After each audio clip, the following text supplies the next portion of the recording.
Согласно новиот закон за управување со пакувањето и со отпадот од пакување, во земјава е воведено управување со отпадот од пакување согласно со европските регулативи.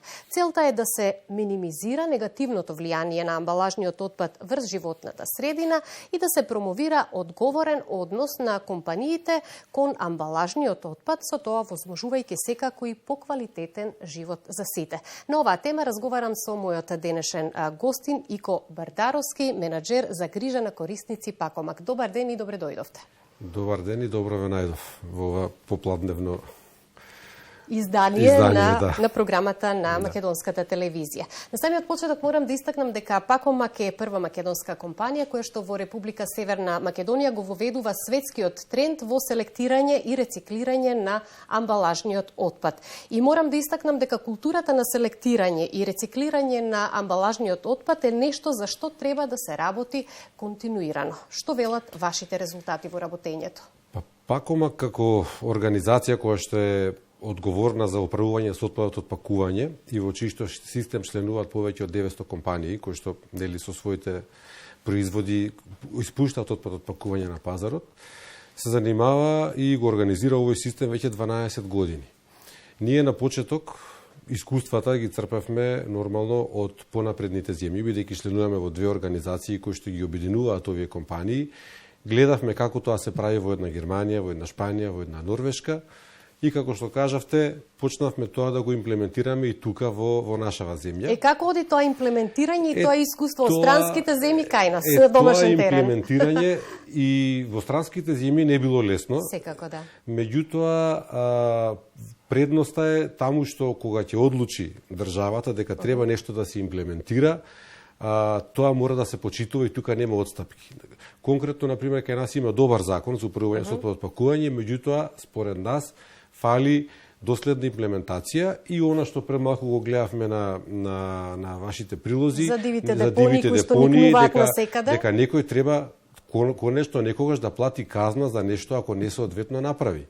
Или, например, ако ја оштети инфраструктурата, контењерите, некој намерно ако оштетува, повторно треба да плати казна.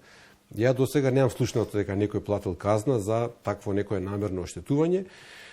Тоа, значи, едукацијата кај населението не е лесна. Да, и преку различни проекти вие всушност се трудите да ги едуцирате и насочувате пред се помладите, едуцирајќи ги за важноста на рециклирањето. Да. И затоа ме интересира каква е состојбата на терен и колкаво е нивото на селектирање кај нас во нашата земја.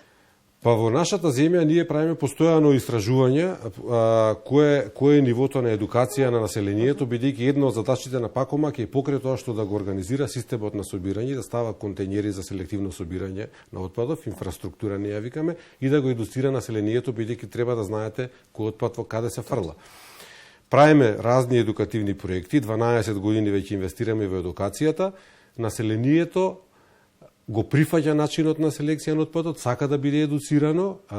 Тоа не е лесен процес, не може преку ног да се едуцираат луѓето, да се едуцира целото население. Меѓутоа, нашите истражувања, бидејќи правиме истражување на секои 2 години, покажуваат дека едукацијата на населението оди во нагорна линија. За жал, може би подоцна ќе збориме, состојбата со предпријатијата кои што треба да го сервисираат тој цел систем не е во добра состојба, меѓутоа ние сме тука да помогнеме за оние кои што сакаат да имаат соработка и да го целиот тој систем да биде организиран на некој повисоко ниво. Повеќе фактори се во игра кои што треба заеднички вкомпонирано да работат, нели, во рамки на можностите за управување и селектирање на отпадот. Тоа што е особено значајно е интензивирањето на соработката со локалните самоуправи со цел да се има на различни локации барем по еден контейнер за амбалажен отпад. Како тече оваа соработка? Се соочувате ли со одредени проблеми на терен во реализирање на вашата мисија и секако вашите цели во таа насока? Се соочуваме, како не, ние имаме искуства од западните земји и пресметки кои што кажуваат на колка број население, колку треба да има пунктови за селективно собирање на амбалажниот отпад. Ние не измислуваме, него тоа се статистики кои што кажуваат како треба да биде добро организиран систем. На почеток мора да признаам дека имавме во наводници отпор кај општините, бидејќи тоа беше дополнителен ангажман за нив за некаква работа која што треба да работат, а не име во опис и попис на работното место. Меѓутоа, како поминуваат годините, се поголем дел од општините се едуцираат и стануваат свесни дека отпадот мора да се организира и организирано да се собира, особено оние градоначалници кои што имаат визија, кои што ја гледаат општината после 10-15 години како една еколошка општина, да кажем. И тука ние ги селектираме со кои општини ќе соработуваме поинтензивно, со кои помалку ќе соработуваме, бидејќи не можеш некого со сила да натераш да направи нешто што не сака да го направи. Имаме подпишано договор со 68 општини и веќе можам да кажам дека стануваат свесни, меѓутоа и нив не им е лесно, бидејќи не се доволно опремени, нема доволна соодветна опрема за целиот тој систем да биде изменаџиран.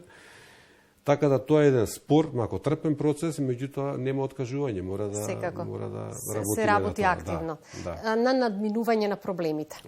Но исто така не сме да се изостави како многу важен фактор и улогата на граѓаните и нивната решителност, но и свесност за важноста да се селектира отпадот кој што би нагласила се однесува на пластичните шишиња, лименки, стакло и хартија и секако да ги фрлаат во посебен контейнер и се разбира да соодветно место ако има наменети за нив. Да, па граѓаните На граѓаните треба да им се овозможат услови за да можат нели понатаму соодветно и да се однесуваат. Па ние истражувањата кои ги спомнав претходно ги правиме помеѓу граѓаните и во нагорна линија оди нивниот интерес и едукација околу важноста за селекција на отпадот. А сега тие се една важна нишка во целиот овој систем и секако дека треба да им се створат услови да може каде да го одложат тој отпад, бидејќи залудно дома вие селектирате, ако нема кај да го одложите тоа. Во рамките на тие услови јас би сакала да напоменеме дека Пакомак е првата македонска компанија која што во земјава го воведува светскиот тренд во селектирање, станува збор за повратни вендинг машини за собирање пластични шишиња и лименки и секако идејата на овој проект како што споменавме и претходно е да се мотивираат граѓаните активно да се вклучат во процесот на селекција на отпад од пакување. Па граѓаните и луѓето секогаш сакаат нешто ново да пробаат, да испитаат нешто ново и кога воведувате нешто ново во работењето, кога тие ќе бидат ангажирани во тоа, секогаш представува одреден интерес, особено кога е некој светски тренд или некоја светска пракса. Повратните вендинг машини се голем проект со швајцарската амбасада, го работиме тоа, поддржани сме од швајцарската амбасада веќе 3 години. Се надевам дека тоа ќе продолжи и тоа е еден начин како дополнително да ги стимулираме граѓаните и да ги едуцираме, бидејќи тие машини не се само за собирање на амбалажен отпад, со нив можеме, имаат и начин на комуникација со граѓаните. Имаме мобилна апликација која што имаме веќе 25.000 граѓани за една година имаат преземената апликација, активно ги користат тие машини, негде околу 5-6 милиони шишиња собравме само за една година. Така да од одредени фотографии што ги гледав кои што се однесува на ваквите машини за сопирање на пластични шишиња и лименки, можеше да се забележат фотографии на родители со деца и овие машини се посебно интересни за децата, како функционираат и некако ете уште еден пример како на децата од најрана возраст да им се всади она навика да рециклираат отпад. Па да, одлична можност. Да, децата се оние кои што ќе ги натераат и постарите да ги сменат навиките и да почнат и тие дома да селектираат, бидејќи ако моето дете мене ми искара да не фрлам хартија на улица или шише, ќе се засрамам и следниот пат шишето ќе си го ставам во кола, ќе го чувам дома да го селектирам или пак заедно да го фрлиме во тие машини за да соберат поени, па да ги потрошат тие поени да си купат тетратки или нешто подарок за децата. Така да интересен е целиот тој концепт и мислам дека тоа е уште еден начин како да допреме и до оние кои што сепак и денес има некои што пружаат отпори, не сакаат да ги користат и контейнерите за селективно собирање на амбалажниот отпад. Благодарност и до големите ланци на маркети кои што прифатија тие машини да се ставаат во нив. До сега имаме ставено 60 на машини во 10 на општини во Републикава наша. Така да тој тренд се надеваме дека ќе продолжи и план ние да продолжи и оваа година и следните години кои што кои што идат за некои 4-5 години да имаме во секоја општина таква машина и да можат луѓето да го одложат тој амбалажен отпад во тие машини. Покрај овие нови моменти кои што се во функција нели за подобрување на можностите за рециклирање и селектирање на отпад, ќе се навратиме на она што споменавте како дел од проблемите и најпосле комуналните претпријатија како единствени овластени собирачи на селектиран отпад мора да бидат многу поефикасни, мораме да истакнеме и редовно да ги празнат контейнерите со селектиран отпад, затоа што во спротивно и имаме ѓубришта околу контейнерите, загадена животна средина, а тоа секако и дестимулирачки влијае врз граѓаните кои што пак се стремат да го селектираат отпадот. Па комуналните претпријатија секако дека треба да бидат поспремни и технички поспремни за да ги сервисираат овие контейнери за селективно собирање на отпадот, бидејќи тие се специјални контейнери наменски, не се како не секојдневните кои што ги празнат со нивната постоечка опрема.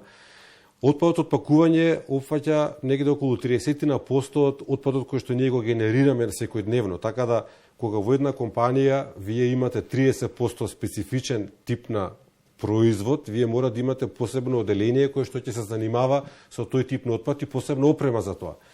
Оние јавни комунални кои што не се подготвени за тоа, ние сме тука да помогнеме, технички да ги помогнеме со нашите партнери да го организираме тој систем на собирање и тоа го правиме со оние општини со кои што има взаемна соработка, бидејќи можда и не мора комуналното да инвестира во таква опрема, бидејќи тоа е скапа опрема, ама ние сме тука да помогнеме, да соработуваме, само треба да има една добра волја. Само треба да следат вашата работа и да имаат добра волја. Точно така, да со колегата мој кој што го работи повеќе тој дел, вика нас да не слушате како треба да работите.